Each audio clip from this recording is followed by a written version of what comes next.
বিসমিল্লাহির রহমানির রহিম। আমি শারমিন আক্তার, প্রভাষক ইতিহাস, পল্লবী মহিলা ডিগ্রি কলেজ থেকে আয়োজিত। আজকে আমি আবার তোমাদের মাঝে অনলাইনে ক্লাস নিয়ে চলে এসেছি। তোমরা একাদশ শ্রেণীর যারা আছো তারা সবাই একে একে জয়েন করে ফেলো।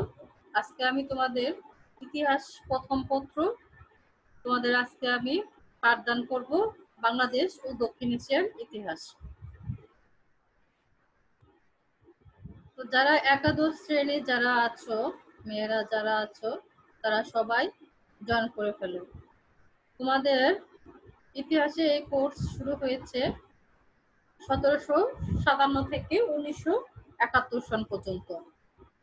তো তোমাদের 1971 সন থেকে তোমাদের আমি আলোচনা করছি। তো এর মাঝে দেখো 1757 সালে কি হয়েছিল তোমাদের কিন্তু আমি আগেও বলেছি, তারপরে আবার তোমাদের আবার নতুন করে বলে দিচ্ছি। তো এই জিনিসটা কিন্তু তোমাদের কিন্তু মনে রাখতে হবে যে 1757 সালে কি হয়েছে, পলাশী যুদ্ধ হয়েছে। তো পলাশী যুদ্ধ থেকে আমরা শুরু করেছি। তো আজকে আমি তোমাদের নতুন একটা টপিক তোমাদের আজকে আমি পড়াবো। এর আগের ক্লাসে তোমাদের আমি কি পড়িয়েছিলাম সবারই মনে থাকার কথা। তো পলাশী যুদ্ধ নিয়ে এর আগের ক্লাসে আমি আলোচনা করেছিলাম, তোমাদের কিছু ধারণা আমি দিয়েছি, যা তোমরা সবাই এই সম্পর্কে সবার একটা ধারণা আছে। পলাশী যুদ্ধ সম্পর্কে কিন্তু সবাই একটা কিন্তু ধারণা আছে। তারপরেও তোমাদের আমি ওই ক্লাসটা করিয়েছি পলাশী যুদ্ধের উপরে। তো আজকে আমি তোমাদের ক্লাস নিব ইংরেজি কোম্পানি ও দেওয়ানি লাভ, কিভাবে দেওয়ানি লাভ করেছিল এর সম্পর্কে আজকে তোমাদের আমি পাঠদান করব।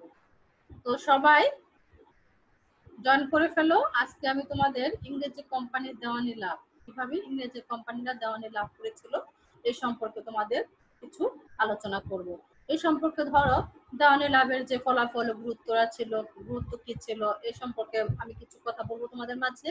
আর ইংরেজি কোম্পানির দ্বৈত শাসন, এটা কিন্তু খুবই তোমাদের জন্য গুরুত্বপূর্ণ এবং এটা কিন্তু তোমাদের বরাবরই কিন্তু তোমাদের পরীক্ষায় কিন্তু আসে। দেখো দ্বৈত শাসনের ফলাফল আর গুরুত্ব, কি গুরুত্বটা ছিল এই সম্পর্কে নিয়ে আজকে তোমাদের মাঝে কিছু আলোচনা করব।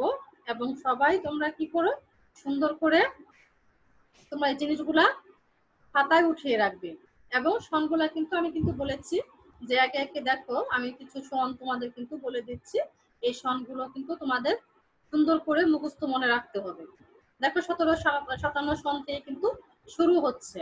তো এই সনটা কিন্তু আমি বললাম যে পলাশী যুদ্ধ থেকে কিন্তু শুরু হচ্ছে। তাহলে একটা সন কিন্তু আমাদের কিন্তু মুখস্থ হয়ে গেল, তাই না? 1757 সনে কি হয়েছে, পলাশী যুদ্ধ হয়েছে।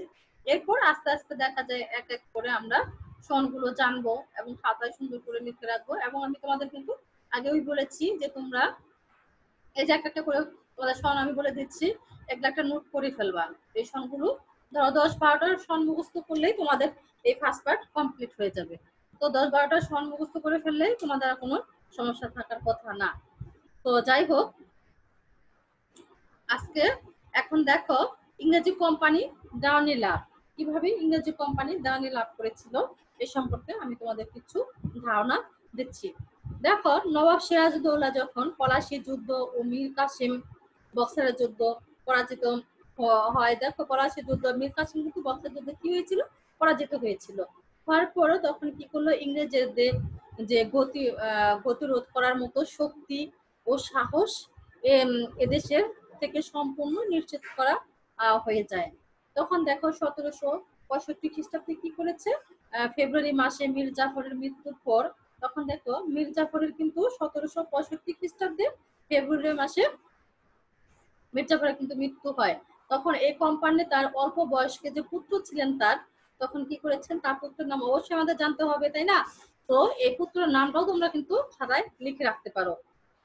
দেখো তার ছেলের বয়স কিন্তু তখন অল্প বয়স্ক ছিলেন, তখন পুত্র নাজিমউদ্দৌলাকে, তখন তার পুত্রের নাম ছিল কি, নাজিমউদ্দৌলা। তখন ওই নাজিমউদ্দৌলাকে কি করেছে, শর্ত সাপেক্ষে বাংলা সিংহাসনে বসিয়েছে। যখন মীর কাসেম যখন মৃত্যুবরণ করে, তখন তার পুত্রকে কিন্তু ওই সিংহাসনের দায়িত্ব দিয়ে যায়। তখন কি করলো, শর্ত সাপেক্ষে তিনি ইংরেজের যে নিজস্ব পুরনো দত্তক অনুযায়ী বিনা শুল্কে অবাধ বাণিজ্য করার সুবিধা দেন এবং দেশে যে বণিকদেরকে কি করেছে অবাধ বাণিজ্য সুবিধা বাতিল করলেন। তখন তখন সরাসরি তখন কি করেছে ইংরেজি যে রাজত্ব সূচনা না হয়ে বাংলার ক্ষমতার চাবিকাঠি ইংরেজদের হাতে চলে যায়। তখন কি করেছে বাংলার যে ক্ষমতা চাবিকাঠি ছিল তখন কি করেছে ইংরেজদের হাতে চলে গিয়েছে। তারপর দেখো 1717 খ্রিস্টাব্দে মুর্শিদ কুলি খানকে সুবাদারি লাভের পর্যন্ত সুবাদারি ও দেওয়ানির পদ থেকে পৃথক পৃথক ব্যক্তির উপরে কি করেছে পৃথক পৃথক ব্যক্তির উপর এটা কি করলো ন্যস্ত করেছে। তখন এই মুর্শিদ কুলি খান প্রথম ব্যক্তি যিনি মুঘল শাসনতান্ত্রিক প্রথা ভঙ্গ করে দেওয়ানি পদটি নিজের দখলে করে দেন। তখন কি করেছে দেওয়ানি যে পদকটি ছিলেন তখন নিজের দখল করে নিয়েছেন। তখন পরবর্তীতে সময় যে কেন্দ্রের যে দুর্বলতা সুযোগ মুর্শিদ কুলি খানকে পরবর্তীতে তারা কি করলো এই নবাবের সুবাদারগণকে সুবাদারি ও দেওয়ানির পদকে একত্রিত করলেন, একত্রিত করে রাখলেন। তখন 1700 তখন কি করলো 7 খ্রিস্টাব্দের সম্রাট আওরঙ্গজেবের মৃত্যুর পর, তাহলে দেখো সম্রাট আওরঙ্গজেব কিন্তু যখন মৃত্যুবরণ করেছে 1707 খ্রিস্টাব্দে, তখন সুভার বাংলা প্রায় স্বাধীনভাবে শাসন কার্য পরিচালনা করতে থাকে। তখন এইভাবে কি করেছে শাসন কার্য পরিচালনা করেছে। তারপর দেখো আলিবর্দীন খান তখন কি করলো, দেখো আলিবর্দীন খান যখন মারাঠার উৎপাতের কারণে কেন্দ্রকে কি করেছে রাজস্ব পাঠানোর প্রায় বন্ধ করে দেন। তখন রাজস্ব যে পাঠাতেন সেটা কি করেছে বন্ধ করে দিয়েছে। তখন সিরাজদৌল্লা মির্জাফরের আমলে কেন্দ্রকে রাজস্ব দেওয়ার সম্পূর্ণ বন্ধ হয়ে যায়। তখন পলাশীর যুদ্ধের পর থেকে কি করেছে কোম্পানি ছিলেন দেশের হর্তাকর্তা। তখন কেন্দ্রীয় রাজনৈতিক তথা সমগ্র উপমহাদেশের রাজনৈতিক এমনভাবে পরিবর্তিত হচ্ছিল যে সুভাষ বাংলা আবার আগের মতো বেশি করে রাজস্ব কেন্দ্র এবং দিল্লিতে তখন কি করেছে পাঠাবে এমন আশায় তখন কি করলো সম্রাট শাহ আলমের ছেড়ে দিয়েছিলেন। তখন তাদের এই আশায় তখন কি করলো শাহ আলমকে তারা কি করলো ছেড়ে দিল। এই পরিস্থিতিতে তখন কি করলো কোম্পানি সম্রাট কয়েকবার বার্ষিক কিছু উপটকন বিনিময়ে বাংলা বিহার উড়িষ্যা দেওয়ানি গ্রহণের জন্য অনুমোদন করে কোম্পানি তা ফিরিয়ে দেন। তখন দেখো এখানে বাংলা ছিল বিহার ছিল উড়িষ্যা ছিল, তখন এই দেওয়ানি গ্রহণ করে তখন কি করলো অনুরোধ করে কোম্পানি তাকে কি করেছে ফিরিয়ে দিয়েছে। তখন অন্যদিকে যখন বক্সারের যুদ্ধ, তারপর কি কোম্পানির যে কর্মচারীদেরকে মধ্যে যে দুর্নীতি বিশৃঙ্খলতা চরম পর্যায়ে হয়ে ওঠে, তখন বাংলার তখন রাজনীতি কি করেছে পরিবেশ তখন খারাপ হয়ে যায়। তখন বাংলার এই রাজনীতি তখন কি হচ্ছে ক্রমে ক্রমে খারাপের দিকে যাচ্ছে। তখন ইংরেজদের সরকার ভীত হয়ে পড়েন। তখন ইংরেজ সরকার কি করেছে ওই অবস্থা দেখে ভীত হয়ে পড়লেন।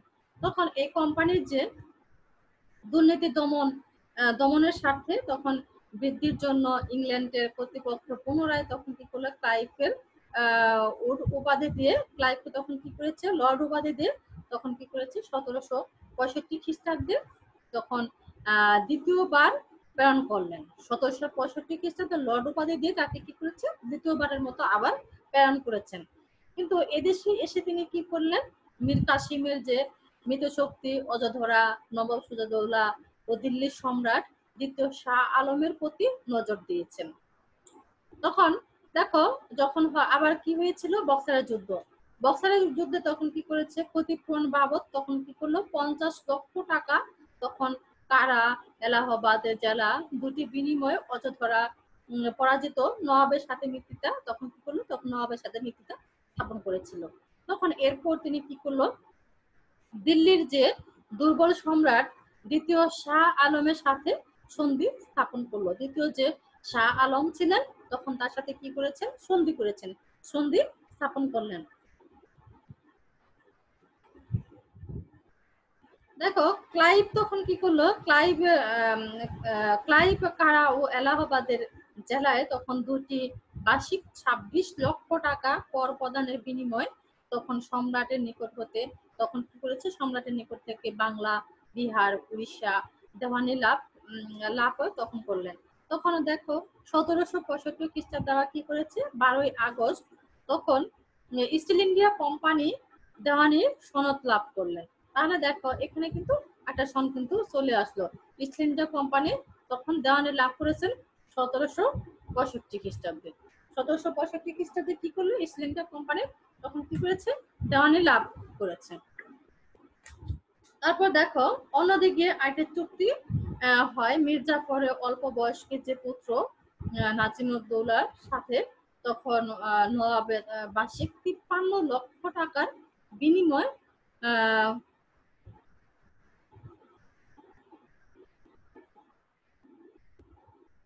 তখন কি করলো, 53 লক্ষ টাকার বিনিময় তখন তারা কি করেছে, কোম্পানি দেওয়ানি লাভের সকল শর্ত মেনে নেন। তখন এই চুক্তি দেয় ভারতবর্ষে ইংরেজ কোম্পানির রাজস্ব শাসনের অধিকার দেয় এবং সূত্রপাত ঘটায় উপনিবেশিক শাসনামলে। তখন দেখো এই সময় কি করলো, শাসনামলের সময় এই সূত্রপাত ঘটিয়েছে। তাহলে দেখো এখানে আমরা কিন্তু ইংরেজি কোম্পানির দেওয়ানি কিভাবে লাভ করেছে, তাহলে এখানে কিন্তু আমরা দেখতে পেলাম যে ইংরেজি কোম্পানির সময় এভাবে দেওয়ানি লাভ করলো। তাহলে দেখো এখান থেকে কিন্তু আমরা অনেকগুলা কিন্তু কোশ্চেন কিন্তু আমরা পেয়ে গিয়েছি। এখন এর মাঝে মাঝেও কিন্তু আমি কিন্তু বলে দিয়েছি যে এখানে কোন সনগুলা বেশি গুরুত্বপূর্ণ। তো এই সনগুলা তোমাদেরকে জানতে হবে। আর যে দেওয়ানি লাভ করেছিল, কে আসলো, তার সময় কে কত টাকা উপটকন দিয়েছে, কত টাকা লাভ করেছে, কত টাকা ব্যয় করেছে, সমস্ত কথা কিন্তু আমি বলে দিলাম। তো তোমাদের কিন্তু এখান থেকে কিন্তু তোমাদের এই জিনিসগুলো কিন্তু তোমাদেরকে লিখে রাখতে হবে। এবং তার দেখা যায় এরপরে কিন্তু আমি কিন্তু বলেছিলাম কাশ্মীর পুত্রের নাম কি, কত সনে এসেছিল, আরঙ্গজীব কত সনে মৃত্যুবরণ করেছিল। তো দেখো কতগুলা পয়েন্ট কিন্তু আমি এখানে কিন্তু তোমাদের কিন্তু বলেছি। এখান থেকে কিন্তু তোমাদের কিন্তু বহু নির্বাচনী প্রশ্ন কিন্তু আসে এবং সৃজনশীল প্রশ্ন এখান থেকে কিন্তু উদ্দীপক কিন্তু আসে। তো এখান থেকে কিন্তু আমি কিন্তু পড়ার মাঝে মাঝে কিন্তু আমি তোমাদের কিন্তু বলে দিচ্ছি যে এই পয়েন্টটা বেশি গুরুত্বপূর্ণ, এই পয়েন্টটা তোমরা লিখে রাখো। দেখো যে জিনিসগুলো আমি তোমাদের যখন পড়াই ওই সময় যদি ওই পয়েন্টগুলো একটু যদি খাতায় লিখে রাখো, তাহলে ওই পড়াটা আরেকবার যদি তোমরা খাতা খুলে যদি দেখো, তাহলে মনে হয় না বেশি পড়তে হবে। ওই জিনিসগুলো দেখলেই তোমাদের পড়াটাই মাথায় চলে আসবে যে এটার মধ্যে এই জিনিসটা গুরুত্বপূর্ণ। তাহলে দেখো ইংরেজি কোম্পানি দেওয়ানি লাভের মধ্যে কি কি গুরুত্বপূর্ণ পয়েন্টগুলো আমি তোমাদের বলেছি। এই জিনিসগুলো লেখা থাকলে তো সুন্দর করে কিন্তু তোমরা বহু নির্বাচনী প্রশ্ন কিন্তু তোমাদের কোনো সমস্যা হওয়ার কথা না। এখান থেকে দেখো তোমাদের কিন্তু এই বই থেকেই কিন্তু তোমাদের এই বহু নির্বাচনী প্রশ্নগুলো আসে। এজন্য আমি কিন্তু তোমাদের বলি বারবার যে তোমরা বই রিডিং করো এবং প্রত্যেকটা লাইন তোমাদের রিডিং করতে হবে, জানতে হবে। তাহলে তোমরা বহু নির্বাচনী 30-এর মধ্যে 30 পাওয়া সম্ভব, তা না হলে কিন্তু সম্ভব না। তো তোমাদের কি করতে হবে, রিডিং বই পড়ে এবং সেই জিনিসগুলো, যে জিনিসগুলো গুরুত্বপূর্ণ ওই জিনিসগুলো তোমাদের কি করতে হবে, খাতায় লিখে রাখতে হবে। এবং পরবর্তীতে ওই জিনিসগুলো যদি একবার খাতা খুলে দেখো তাই কিন্তু মুখস্থ হয়ে যাবে। তো যাই হোক, আমরা ইংরেজি কোম্পানি দেওয়ানি কিভাবে লাভ করেছিল এ সম্পর্কে আমরা দেখলাম। এখন আমরা দেখবো আরেকটা বিষয়।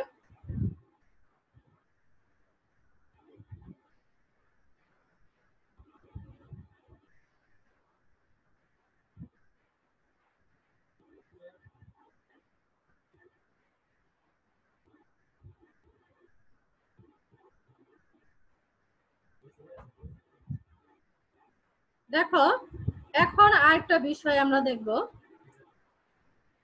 সেটা হচ্ছে দেওয়ানি লাভের ফলাফল ও গুরুত্ব। তাহলে ফলাফল আর গুরুত্ব নিয়ে আলোচনা করব।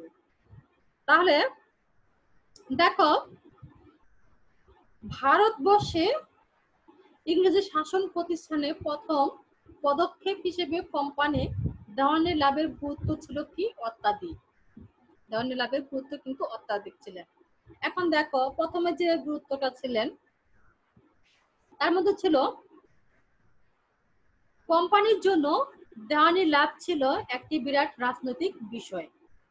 এর ফলে সম্রাট নবাব একেবারে ক্ষমতাহীন হয়ে ইংরেজদের হাতের পুতুল হয়ে হয়ে বসে যান।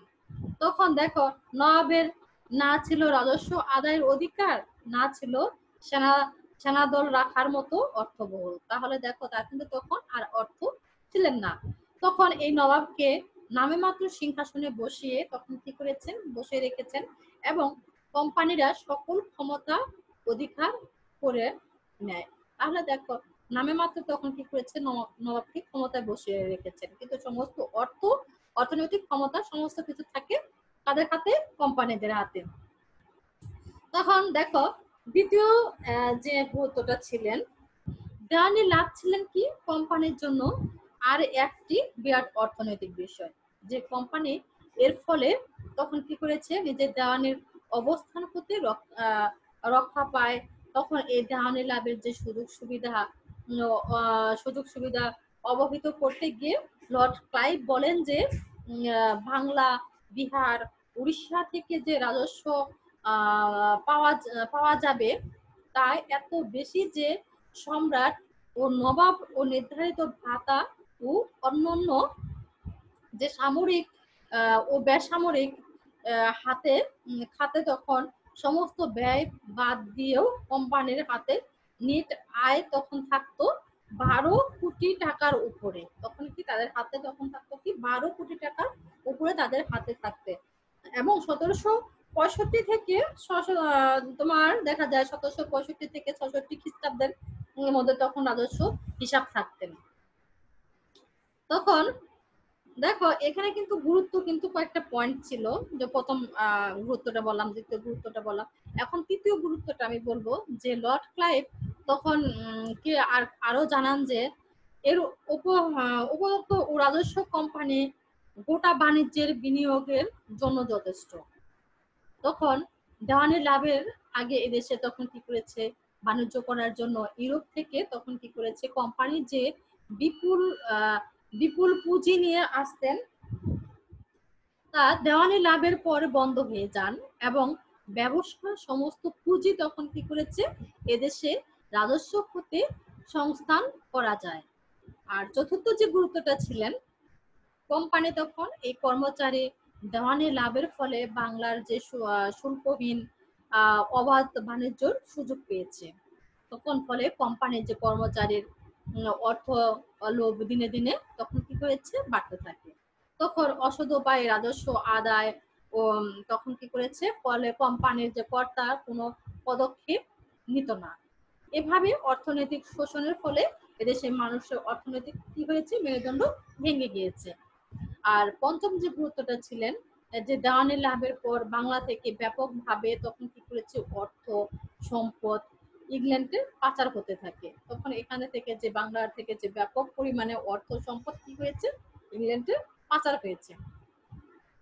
তারপর ফলে 1765 খ্রিস্টাব্দে তখন কি করলো, এই যে বাংলা দেওয়ানি যে পৃথক অর্থ ইংল্যান্ডের শিল্প বিপ্লব ক্ষেত্রে প্রস্তুত করেছিলেন। এখন দেখো যে সর্বোপরি যে ইংরেজ ও দেওয়ানি লাভের সূত্র ধরে ভারতবর্ষে প্রায় 200 বছর তখন কি করেছে, শাসন করেছে। তাহলে দেখো এই জিনিসটা কিন্তু আমরা একটা জিনিস কিন্তু জেনে গিয়েছি যে তারা কত বছর শাসন করেছিল। তাহলে আমরা এখানে কিন্তু জানলাম যে 200 বছর তারা কি করেছে, এখানে শাসন করেছে। তাই অনেকে ঐতিহাসিক এই দেওয়ানি ইংরেজের যে দেওয়ানি লাভ করাই ইতিহাসে এটিতে যুগান্তকারী ঘটনা বলে অভিহিত করেছে। তাহলে দেখো আমরা কিন্তু গুরুত্বপূর্ণ জিনিস কিন্তু কয়েকটা কিন্তু জেনে গেলাম। তাহলে দেখো এই টপিকসে কিন্তু আমাদের এই জিনিসগুলাই কিন্তু মাথায় রাখতে হবে যে এর গুরুত্বপূর্ণ বিষয়গুলা কি ছিল। তাহলে এই গুরুত্বপূর্ণ পয়েন্ট কয়টা যদি আমাদের যদি মনে রাখতে পারি, তাহলে কিন্তু মূল বিষয়টাই কিন্তু আমরা লিখতে পাচ্ছি। তাহলে কিছু কিছু জিনিস আছে যা এই জিনিসগুলো আমাদের জাস্ট একটু মনে রাখতে হবে। এটুকু জিনিস মনে রাখলে আমাদের সমস্ত কিছু লেখা সম্ভব। তাহলে দেখো আমি কিন্তু তোমাদের মাঝে দুটো বিষয় নিয়ে আলোচনা করে ফেললাম। তো এখন আরো দুটো বিষয় বাকি আছে। এই দুটো বিষয় এখন আমি তোমাদের মাঝে আলোচনা করব, যে ইংরেজি কোম্পানি দ্বৈত শাসন। এটা কিন্তু খুবই গুরুত্বপূর্ণ একটা বিষয় এবং তোমাদের কিন্তু আমি বারবার বলেছি তোমাদের কিন্তু পরীক্ষায় এই জিনিসগুলো কিন্তু আসে। তাহলে দেখো ইতিহাস কিন্তু তোমাদের একদম সহজ একটা সাবজেক্ট। এই জিনিসগুলা একটু মনোযোগ দিয়ে পড়লেই কিন্তু গল্পের মতো তোমরা কিন্তু অনেক গল্প উপন্যাস অনেক কিছু কিন্তু পড়ো তোমরা, তাই না? তো এটা কিন্তু ঠিক গল্পের মতো, জাস্ট এটুকু গল্পের আকারে তোমরা পড়বে এবং ঘটনাটা কি হলো, কার সময় কি হয়েছে, কে রাজত্ব করেছে, মানে জাস্ট এইটুকু যদি তোমরা মনে রাখতে পারো, তোমরা কিন্তু সুন্দরভাবে কিন্তু ওই জিনিসটা কিন্তু লিখে আসতে পারবে। কিন্তু যা তোমাদের কিন্তু আমি কিন্তু আগে কিন্তু বলেছিলাম, প্রথম একটা ক্লাসে কিন্তু বলেছিলাম যে তোমাদের কয়টা অধ্যায় আছে, এই অধ্যায়গুলো তোমাদেরকে মুখস্থ মনে রাখতে হবে। যে ফার্স্ট ইয়ারে ফার্স্ট পার্টে তোমাদের 8টা অধ্যায় আছে। এই 8টা অধ্যায় কোন অধ্যায় কোন টপিকস নিয়ে আলোচনা করতে হচ্ছে আমাদের, কোন প্রথম অধ্যায় কি আছে, দ্বিতীয় অধ্যায় কি আছে, কোন টপিকস নিয়ে আলোচনা হচ্ছে। তো ওই টপিকস গুলো যদি মনে ধরে রাখতে পারো, তারপরে কিন্তু তোমরা কিন্তু পাস করা কিন্তু সহজ। কিন্তু যদি তোমাদের নাই জানো যে কোর্সে কি আছে, তাহলে কিভাবে তোমরা লিখবে? তো এই জিনিসগুলো তোমাদের জানতে হবে। তোমাদের প্রথম কাজ হচ্ছে তোমাদের এই সূচিপত্রটা মুক্ত করে ফেলবে। প্রথম তোমাদের একটা কাজ, যে সূচিপত্রে কি আছে, সিলেবাসে কি আছে, এই জিনিসগুলো আগে তোমরা মাথায় রাখবে। তো আগে কিন্তু আমি তোমাদের বলেছি যে পরীক্ষায় কি কোশ্চেন আসে সেটা ধরার একমাত্র অবলম্বন হচ্ছে তোমাদের ওই সূচিপত্রটা জানতে হবে, যে কোন অধ্যায় থেকে আমাকে কোশ্চেন গুলা করেছে। এখন তুমি যদি ধরে ফেলতে পারো যে না, এই কোশ্চেনটা এই অধ্যায় থেকে কোশ্চেন করেছে, তাহলে দেখো আমি যেভাবে তোমাদের পড়াচ্ছি এই টপিকস গুলো যদি তোমরা খাতায় সুন্দর করে নোট করে লিখে রাখো, তো যেহেতু তুমি যখন ধরে ফেললা যে ওই টপিকস থেকে ধরো দ্বিতীয় টপিক অধ্যায় থেকে কোশ্চেনটা করা হয়েছে, তখন তুমি ধরে ফেলা যে দ্বিতীয় অধ্যায় থেকে আমাকে কোশ্চেনটা এসেছে।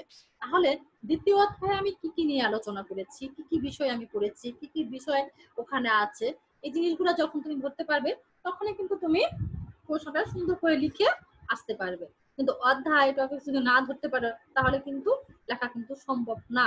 এজন্য কিন্তু আমি বারবার বলছি যে তোমরা অধ্যায়গুলো জানবে, অধ্যায় সম্পর্কে জানবে, কি কি বিষয় আছে বইয়ে, এই সিলেবাস সূচিপত্রগুলো তোমরা আগে জেনে নেবে।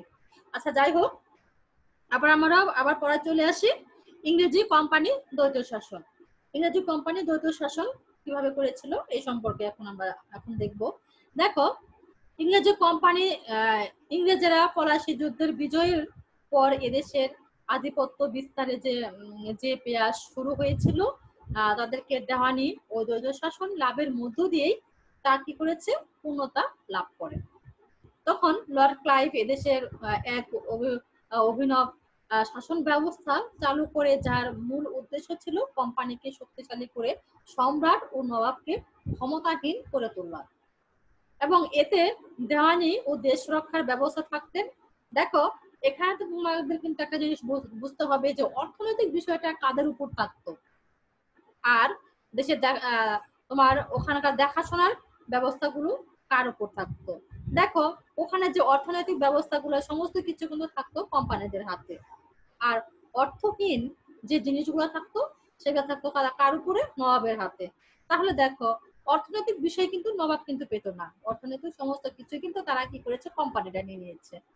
তাহলে দেখো, এই জিনিসটা ছোট করে আমি তোমাদের একটা জিনিস তোমাদের বললাম, সমস্ত কিছু সারমর্ম কিন্তু একটাই, যে অর্থনৈতিক ব্যবস্থা নবাবের কাছে থাকতো না। তাহলে অর্থহীন ক্ষমতা যে জিনিসগুলো থাকতো সেটাই থাকতো কার হাতে, নবাবের হাতে। তাহলে এই দুটো কথা যদি তুমি মনে রাখতে পারো, এই দুটো কথার উপরে কিন্তু পুরা ডিটেলস তুমি কিন্তু লিখতে পারবে। এখন তুমি এই দুটো কথা যদি মনে না রাখতে পারো, তাহলে কিন্তু তোমার পক্ষে কিন্তু লেখা সম্ভব না। তাহলে কি করতে হবে আমাকে? তাহলে দেখো, আমি কিন্তু এর আগে কিন্তু আমি বলেছি, ইতিহাস এমন একটা বিষয় যে তোমাকে ছোট ছোট জিনিসগুলো মনে রাখতে হবে, ছোট ছোট বিষয়গুলো তোমাকে মনে রাখতে হবে। যে একটা জীবনী যখন তুমি পড়তে যাবে, তো অবশ্যই তার জীবনের, তার নাম জানতে হবে, তার জন্মসনটা জানতে হবে, তার পছন্দের জিনিসগুলা কি এটা জানতে হবে, তার পিতার নাম কি, মাতার নাম কি, তার কোথায় জন্মগ্রহণ করেছে, তার শিক্ষা জীবন সম্পর্কে জানতে হবে। তাহলে একটা ব্যক্তি সম্পর্কে যখন তুমি ডিটেলস জানতে যাবে, তখন একটু একটু একটু একটু করে কিন্তু তুমি তখন তারপরে কিন্তু তার ভিতরের দিকে যাবে, তারপর পারিবারিক জীবন যাবে, তার শৈশব জীবন যাবে, তারপর ছাত্র জীবন যাবে, তার শেষ কোন কোন লাইফে কি কি করেছে, সমস্ত কিছু কিন্তু তুমি আস্তে আস্তে কিন্তু জেনে ফেলবে। তো আগে কিন্তু তোমাকে কিন্তু সূচনা করতে হচ্ছে তার নাম দিয়ে, তাই না? তার নাম দিয়ে কিন্তু তার জীবন সম্পর্কে কিন্তু আমাকে ভিতরে ঢুকে যেতে হচ্ছে, নাম দিয়ে কিন্তু আমাকে ঢুকতে হচ্ছে। তাহলে ঠিক তোমাকে কিন্তু এই জিনিসটা মাথায় রাখতে হবে যে ইতিহাস যখন তুমি পড়তে যাবে, যে এটা কত সনে হয়েছে, কোন জায়গায় হয়েছে, কি কারণে হয়েছে, এই জিনিসগুলো আগে তোমাকে বুঝতে হবে। তাহলে আমি তোমাদের এই ছোট করে একটা কথা তোমাদের বললাম, যখন একটা মানুষের সম্পর্কে তুমি জানতে যাবে ডিটেলস, দেখো আমাদের ইতিহাসে কিন্তু জীবনে নিয়ে কিন্তু অনেক কিছু আমাদের জানতে হয়, অনেক কিছু কিন্তু পড়তে হয়। যখন আমরা কারো জীবনী পড়তে যাব, সর্বপ্রথম কিন্তু তার আগে নামটা কিন্তু জানবো, ফুল নামটা কিন্তু আগে জানবো, জেনে তারপর তার জন্মস্থান জানবো, তার পিতা মাতার নাম কি, কোথায় জন্মগ্রহণ করেছে, স্কুল লাইফ সম্পর্কে জানবো, কলেজ লাইফ সম্পর্কে জানবো, তো কোথায় পড়াশোনা করেছে। এভাবে আস্তে আস্তে কিন্তু সমস্ত জীবনী কিন্তু আমরা সম্পর্কে কিন্তু জেনে যাব। এইভাবে কিন্তু আমরা কিন্তু লিখবো, তাই না? তাহলে দেখো ইতিহাসের একটা বিষয়টা হচ্ছে একদম সহজ একটা সাবজেক্ট, এভাবে তোমাদের মাথায় একটু একটু করে মনে রাখতে হবে। তো আচ্ছা, যাই হোক, এখন দেখো এখানে কি করেছে, দেওয়ানি যে দেশ রক্ষার ব্যবস্থা থাকতেন কোম্পানির হাতে, আর বিচার শাসন ভার থাকতেন নবাবের হাতে। তাহলে বিচার যে শাসন কাজগুলো ছিল সমস্ত কিছু থাকতো কার হাতে? নবাবের হাতে। আর এরপর এর নামে দ্বৈত শাসন ব্যবস্থা, তখন এর নাম করা হয় কি? দ্বৈত শাসন ব্যবস্থা। এই ব্যবস্থা নবাবে পেলেন ক্ষমতাহীন দায়িত্ব। তাহলে দেখো, নবাব, আমি কিন্তু আগে কিন্তু তোমাকে কিন্তু কথাটা কিন্তু বলে নিলাম যে নবাব কিন্তু পেয়েছে কি? ক্ষমতাহীন দায়িত্ব। আর কোম্পানি কি কি কি পেয়েছে? দায়িত্বহীন ক্ষমতা। এখন দেখো এই কোম্পানির সরাসরি দেওয়ানির দায়িত্ব গ্রহণের বেশ কিছু সমস্যা ছিল। যেমন, কারণ সরাসরি দেওয়ানি শাসনের জন্য তারা কি করেছে? অর্থ, লোকবল প্রয়োজন ও কোম্পানির ছিল না। এছাড়া এদেশে যে ভাষা, আইন কানুন সম্পর্কেও তখন কোম্পানি কর্মচারীদেরকে জ্ঞান না থাকার রাজস্ব শাসন সরাসরি গ্রহণ করাই ছিল কোম্পানির জন্য বিপজ্জনক।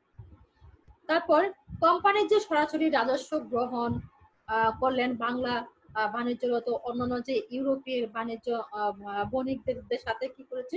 সংঘর্ষ ছিল অনিবার্য।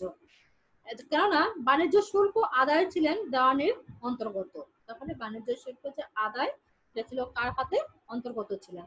তখন এই ইউরোপের অন্যান্য যে কোম্পানিগুলো দেশের সরকারের শুল্ক দিতে রাজি থাকলেও ইংরেজদেরকে শুল্ক দিতে রাজি ছিলেন না। তাহলে দেখো ইউরোপের যে বণিক গুলা ছিলেন, দেশের সরকারের শুল্ক দিতে তারা ছিলেন রাজি ছিলেন, কিন্তু ইংরেজরা কি করেছে? তারা শুল্ক দিতে রাজি ছিলেন না। এতে ক্লাইভের বুদ্ধি করে কোম্পানির কাছে রাখেন শুধু কেন্দ্রীয় ভার ও তত্ত্বাবধায়ক ক্ষমতা। কেন্দ্রীয় ভার তত্ত্বাবধায়ক ক্ষমতা তখন তাদের হাতে ছিল, এবং দেওয়ানির সমস্ত শাসনভার দেন তখন কার উপরে? নবাবের হাতে। তখন এই কোম্পানি ইচ্ছামতো রাজস্ব সংরক্ষণ করে সম্রাট ও নবাবের ভাতা ও শাসন কার্যের জন্য নির্দিষ্ট পরিমাণে টাকা রেখে অর্থ নিজেরাই গ্রহণ করতেন। ফলে দায় দায়িত্ব ছাড়াই কোম্পানির হাতে প্রকৃত ক্ষমতা থেকে যায়।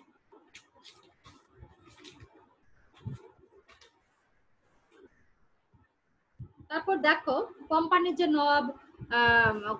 যে নবাবের অজুহাতে তারা অভিভাবক হিসেবে রাজস্ব বিশাদ সৈয়দ মোহাম্মদ রাজা খানকে তখন কি করেছে? নিযুক্ত করে নায়েব নাজির উপাধি গ্রহণ করে, এবং তার উপরে বাংলার রাজস্ব আদায়ের সম্পূর্ণ ও দায়িত্ব ছেড়ে দেন।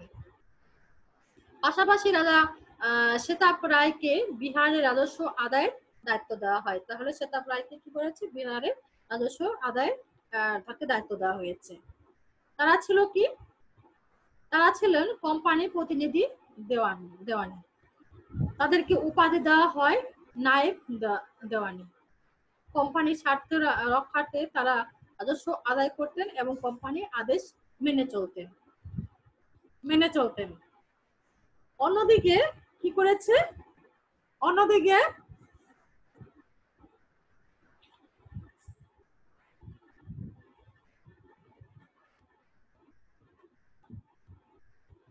দেখো, অন্যদিকে তখন কি করলো? তাদের উপর কোম্পানির পক্ষ থেকে নজর রাখার জন্য মুর্শিদকুলিকার দরবারে একজন ইংরেজি প্রতিনিধি অবস্থায় থাকতেন। ফলে দ্বৈত শাসন ব্যবস্থা জটিলতা কি করেছে? জটিলতা সৃষ্টি হবে। এখন কেননা আদায়কৃত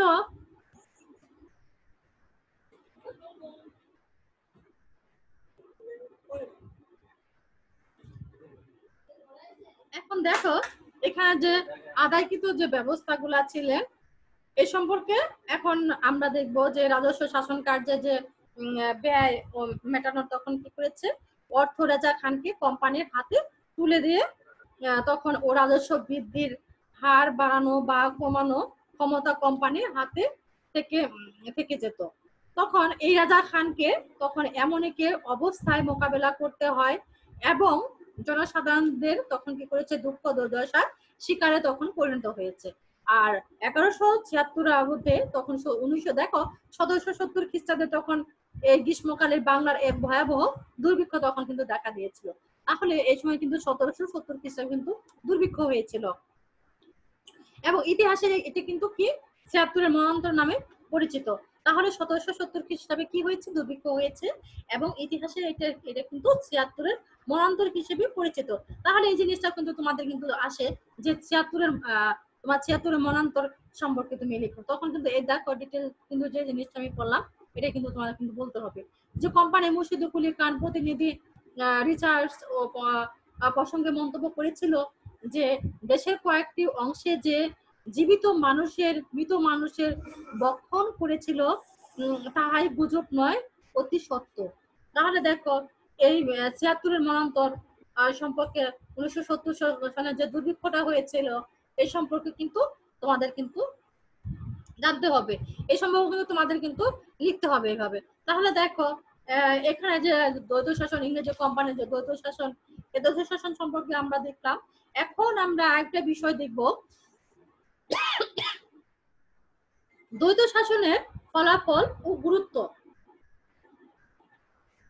দেখো দ্বৈত শাসনের ফলাফল ও গুরুত্ব সম্পর্কে এখন আমরা দেখব যে প্রথম যে গুরুত্বটা কি ছিল এবং এক এক করে তোমাদের এই গুরুত্বগুলো আমি তোমাদের লিখে দেব। দেখো ভারতবর্ষে ইংরেজি শাসন প্রতিষ্ঠানের দ্বৈত শাসনের গুরুত্ব কিন্তু ছিল কি অপরিসীম। দেখো এখানে লর্ড ক্লাইভের প্রবর্তন শাসন ব্যবস্থা কল্যাণ পরিবর্তন অকল্যাণ বয়ে এনেছিল, যার ফলে বাংলার সামাজিক অর্থনৈতিক শান্তি ও স্থিতি সমৃদ্ধ ধ্বংস করে দেন। এখন এই দ্বৈত শাসনের যে গুরুত্বটা ছিল, প্রথম যে গুরুত্ব ছিল নবাবী দেশের শাসনের দায়িত্ব ছিল বটে, এরূপ ব্যবস্থা কিন্তু তাদের কোনো ক্ষমতা ছিল না। অন্যদিকে কোম্পানির ক্ষমতা ছিল বটে কিন্তু কোনো দায়িত্ব ছিল না। ফলে দেশের আইন শৃঙ্খলা অবহেলা, ধরুন ডাকাত দল গ্রাম বাংলার লুটপাট চলতে থাকে। ফলে কোম্পানি নবাবের কোনো পক্ষেই এদেশের শায়েস্তা খানেককে চেষ্টা করেনি, ফলে গ্রাম বাংলা জনশূন্য হয়ে পড়ে। এটা কিন্তু প্রথম একটা গুরুত্ব ছিল। এখন দ্বিতীয় যে গুরুত্বটা ছিল সেটা হলো যে বাংলা দ্বৈত শাসন প্রবর্তনের ফলে আমিলদারি প্রথা উদ্ভব হয়। যেমন রেজা খান বিভিন্ন জেলায় আমিলদের সঙ্গে চুক্তির মাধ্যমে রাজস্ব আদায়ের দায়িত্ব তাদেরকে হাতে ছেড়ে দিয়েছেন এবং যেহেতু আমিলদের চাকরি ছিলেন স্বল্প মেয়াদী এবং সেহেতু তাদেরকে কোনো রাজস্ব বেশি করার আদায় করতেন, কারণ জেলা ও জমিদার যত বেশি রাজস্ব দিতে পারত আমিররা তাদেরকে রাজস্ব আদায়ের দায়িত্ব দিত, ফলে জমিদারদেরকে ইজারাদারদের পরিণত হয়। ফলে বাংলা মানুষকে হতদরিদ্র ও অসহায় হয়ে পড়েন। তারপর দেখো তৃতীয় যে কারণটা ছিল যে বাণিজ্য ও কৃষি ও শিল্প ক্ষেত্রেও দ্বৈত শাসনের ফলে অবনতি ঘটে। যে বাংলার স্বাধীন নবাব ও আমলে বহু বিদেশি ব্যবসায়ী পুঁজিপতি এদেশে পণ্য কিনে নিয়ে যেত এবং কোম্পানির যে নতুন বাণিজ্য নীতির ফলে তখন কি করেছে, ইংরেজেরা একচেটিয়া তখন এদেশের ব্যবসা ক্ষেত্রে প্রতিষ্ঠিত করেছে। ফলে অন্যদিকে যে বিদেশি যে ব্যবসা বাণিজ্য মার খান এবং দেশের রপ্তানি আয়ের সর্বনিম্ন পর্যায়ে নেমে গিয়েছিল।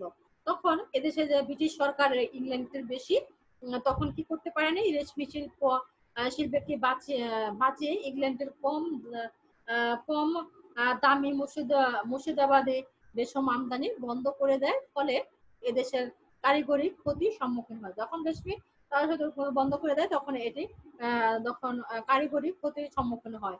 তখন দেখো এইভাবে দ্বৈত শাসনের কিন্তু ফলাফল ও গুরুত্বগুলো ছিল।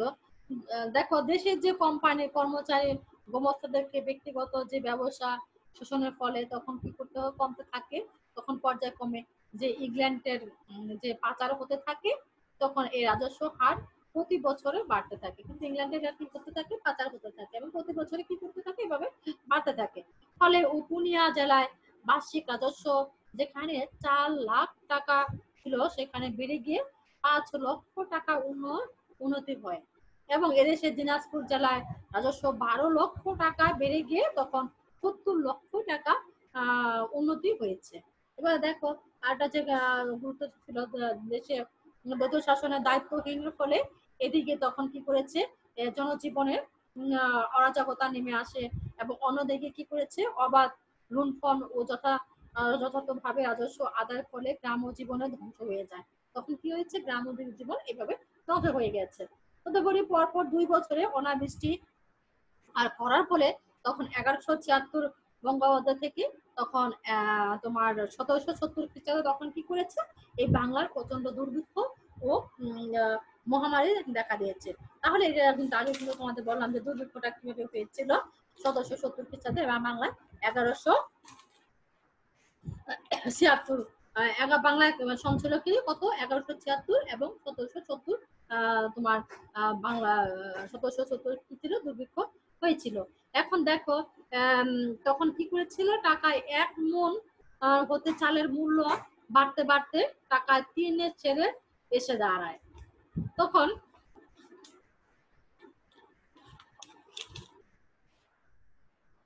দেখো কোম্পানি কর্মচারীদের খোলা বাজারে খাদ্যশস্য বেশি লাভের আশায় মজুত করা শুরু করে। তখন ফলে মোট জনসংখ্যা 1/3 খাদ্যের অভাব তখন কি করেছে, তোমার খাদ্যের অভাবে মৃত্যুর মুখে তখন পতিত হয়েছে। দেখো তখন খাদ্যের আশা দলে দলে লোকের কলকাতা, ঢাকা, মুর্শিদের দিকে তখন কি করেছে, ছুটে আসে। তখন এখানে তখন ও খাজনা মওকুফ করা হয়নি। তখন কি করলো, ওখানে কোনো খাজনা মওকুফ করা হয়নি। তখন 1165 থেকে 70 খ্রিস্টাব্দে বার্ষিক রাজস্ব আদায় পরিমাণ ছিল দুর্ভিক্ষের বছর ও আদায় প্রায় তারা কাছাকাছি ছিল। ফলে যে গ্রামে বাংলা কি করেছে, জনশূন্য হয়ে যায় এবং দুর্ভিক্ষ তখন কি করেছে, সবচেয়ে বেশি ক্ষতিগ্রস্ত হয়ে জেলা তখন জেলাগুলোকে ছিল নদিয়া, রাজশাহী, তারপর হচ্ছে বীরভূমি, বর্ধমান, যশোর, মালদহ, পূর্ণিয়া, 24 পরগনা। তখন বিশেষ ফসলহীন না হয় তখন কি হলো, বরিশাল, ঢাকা, ফরিদপুর, নোয়াখালী, চট্টগ্রামে দুর্ভিক্ষের প্রকট তেমনি একটা ছিল না। তখন তাছাড়া না যায় প্রথম প্রকট থেকে নিজেদেরকে রক্ষা করার জন্য কৃষকদেরকে ভিটেমাটি তখন কি করেছে, ছেড়ে পালায়। তখন কি করেছে, তারা ভিটেমাটি সমস্ত কিছু ছেড়ে তখন চলে গিয়েছে। তখন নাজের পথ অর্থ ছিল কি, কোনো একজন রাজস্ব বাকির ফলে সেখানে গ্রামের কৃষকদের সেই রাজস্ব দিতে হতো। ফলে বহু কৃষকের তখন মন্তব্যের ফলে তখন মারা পড়ায় তাদেরকে কি করেছে, বকেয়া রাজস্ব দায়িত্ব জীবনে কৃষকদের উপরে বর্তিয়েছে এবং দায়িত্ব বহন করতে না পেরেও বহু কৃষকের জমি স্বতন্ত্র ছেড়ে পায়ে পাইকে পরিণত হয়েছে। এবং দুর্ভিক্ষ চিত্রে বাংলা তখন কি করেছে, 20-25 বছর পর্যন্ত এই বিদ্যমান ছিল, যা দেওয়ানি শাসন অবসান দুর্ভিক্ষ এক পরোক্ষ ফল। যা কেননা দুর্ভিক্ষ কোম্পানি রাজস্ব আয় কমে যায় এবং বাণিজ্য মন্দর দেখা দেয়। তখন তাই ইংল্যান্ডের যে পরিচালনা সভায় কোম্পানির যে স্বার্থ রক্ষার জন্য তখন বাংলার যে কৃষক ও শিল্পীদেরকে রক্ষার জন্য তখন তারা কি করেছে, এই দ্বৈত শাসনের লোক করার সিদ্ধান্ত নেন এবং ওয়ারেন হেস্টিং তখন কি করেছেন, নির্দেশন দেন যে কোম্পানি যেন থেকে বাংলা রাজস্ব শাসনের দায়িত্ব গ্রহণ করে। এবং এই অবস্থায় পরিপ্রেক্ষিতে 1772 খ্রিস্টাব্দে ওয়ারেন হেস্টিং দ্বৈত শাসন ব্যবস্থা অবসান ঘটেছে। তখন দেখো এই ক্লাইভ দ্বৈত শাসন ব্যবস্থায় একটি ভালো দিক ছিল যে এই যে এই ব্যবস্থার মুঘল শাসন ব্যবস্থাকে অটল রেখেছিল এবং কোম্পানি কর্মচারী প্রথম দিকে রাজস্বের ব্যাপারে কোনো হস্তক্ষেপ করেনি। অন্তত ক্লাইভ যতদিন কলকাতায় ফোর্ট উইলিয়ামের গভর্নর ছিলেন ততদিন রাজা খানের কর্তৃত্ব সাথে মুঘল প্রথা শাসন কার্য পরিচালনা করেছিল এবং 1765 খ্রিস্টাব্দে ক্লাইভের স্বদেশে ফিরে এসে ফাটল ধরে তাই হচ্ছে দ্বৈত শাসন। তাহলে দেখো এই দ্বৈত শাসন সম্পর্কে তোমাদের আমি অনেক কিছুই কিন্তু আজকে আলোচনা করে ফেলেছি। তো আজকে আমি তোমাদের এই দ্বৈত শাসন সম্পর্কে তোমাদের নিয়ে টপিক নিয়ে আলোচনা করলাম। তো যে জিনিসগুলো নিয়ে তোমাদের মাঝে আজকে আলোচনা করলাম এই জিনিসগুলো সুন্দর করে তোমরা পাতায় লিখে রাখবে এবং আমি পরবর্তী ক্লাসে আমি আরেকটা নতুন একটা টপিক নিয়ে তোমাদের মাঝে আলোচনা করব। আজকে তোমাদের আমি ক্লাস এই পর্যন্ত শেষ করতে চাচ্ছি। তো পরবর্তী ক্লাসে তোমরা প্রত্যেকটা মেয়েই তোমরা জয়েন করে ফেলবে এবং ক্লাসগুলো সবাই জয়েন করে সুন্দর করে করার চেষ্টা করো। তো তোমাদেরকে ক্লাসগুলো তো করতে হবে, তো ক্লাসগুলো দেখতে হবে। তো তোমরা সবাই জয়েন করে ফেলবে পরবর্তী ক্লাসগুলো সুন্দর করে দেখার জন্য। তো সবাই ক্লাসগুলো জয়েন করো। তো আজকে আমি তোমাদের ক্লাস এই পর্যন্ত শেষ করছি। আজকে যারা ক্লাসে ছিলে তোমাদের সবাইকে অসংখ্য ধন্যবাদ। তো আজকে তোমরা পরবর্তী ক্লাসগুলোতে সুন্দরভাবে জয়েন করো। আজকে তোমাদের অনেক অনেক ধন্যবাদ। তো আজকে আমি এটুকু ক্লাস আমি শেষ করছি। আল্লাহ হাফিজ।